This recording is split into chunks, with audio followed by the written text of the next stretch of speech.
Malaysia প্রবাসী ভাইদেরকে অসংখ্য ধন্যবাদ জানাই আমি এটি কারণে আপনারা দেখে দিয়েছেন ইফতারি নিয়ে কিছুদিন আগে আপনাদের সাথে খারাপ আচরণ করা হয়েছে, খারাপ ব্যবহার করা হয়েছে। মালয়েশিয়ার ওদিকের সাধারণ পাবলিক জনগণ আপনাদের সাথে যে আচরণটা করেছে সারা বিশ্ব জুড়ে বাংলাদেশ জাতিকে অসংখ্য অপমান করা হয়েছে। তো আপনারা দেখা দিয়েছেন আবার টিকটকের মাধ্যমে ইফতারি আপনারা নিজেরা কিনে ইফতারি পাচ্ছে সকল ভাই বন্ধুগণ একসাথে নিয়ে ইফতারি করে টিকটক আবার গরম বানাইছেন মাঠ। এর জন্য অসংখ্য ধন্যবাদ জানাই।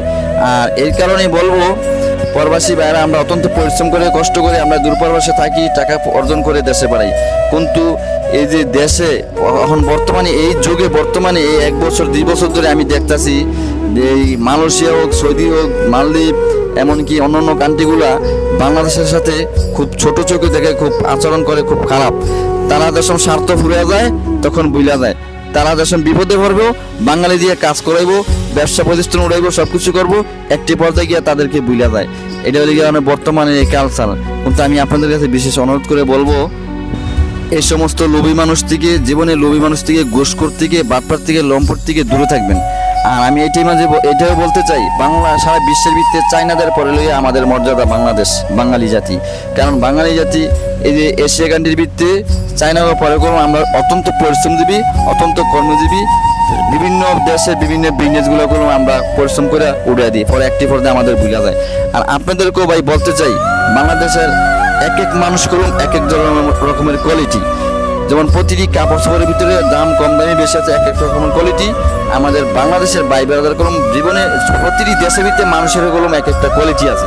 তো এই কোয়ালিটি আমাদের খারাপ করে দেয় অনেক কিছু। বলতে কি কোয়ালিটি বলতে আমি সেটা বুঝাবো, যেমন আমাদের এক ধরনের মানুষ আছে এই যে ইফতারি করতে যে ঘটনাটা ঘটাইছে এন কোনো বাঙালিদের অবশ্য দোষ আছে। কারণ আমাদের বাঙালি পাইলে পায় না, পৃথিবীটা দুনিয়াটা একবারে সব খায়া ফেলায়। দেখেন না দেশটারে কি অবস্থা করছে, কি পরিস্থিতি হয়ে গেছে। সরকার পালাইলো, মানুষের হত্যা, মামলা, লুটপাট, এই যোগাযোগী করে চলতেছে।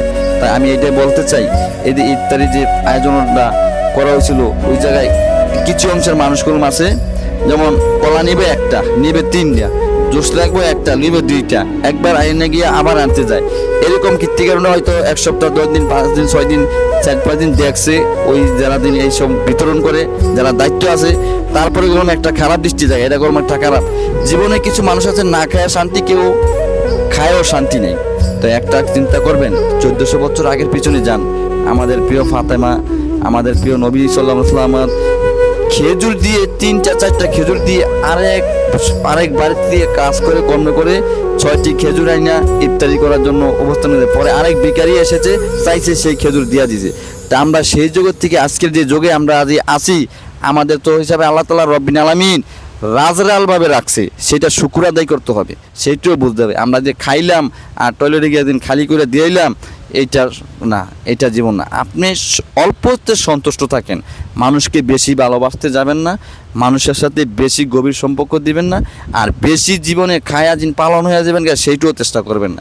সীমিতর মাধ্যমে সর্বকিছু নিয়ে সব কিছু থাকবেন, ভালো থাকবেন, পরিপূর্ণ একটা জীবনে থাকবেন।